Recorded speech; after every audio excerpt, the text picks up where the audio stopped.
Brazil's President Luiz Inácio Lula da Silva on Friday signed an executive order tightening civilian access to guns. It's a campaign promise by Lula. He has pledged to disarm an increasingly gun-toting country under his far-right predecessor Jair Bolsonaro. Lula also argued guns were responsible for political violence in last year's election. It is one thing for a citizen to have a gun at home for protection and assurance, he said at a press briefing on Friday, but we cannot allow there to be arsenals of weapons in people's hands. Brazilian gun owners surged about eightfold under Bolsonaro's rule to nearly 800,000 registered owners. Gun culture proliferated with restrictions loosened on permits for hunters, marksmen or collectors.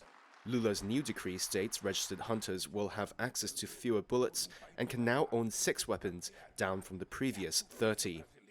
The 9mm handgun will no longer be accessible to civilians. New rules close a loophole that let many gun owners go out in public with loaded weapons if they claimed to be going to a gun club.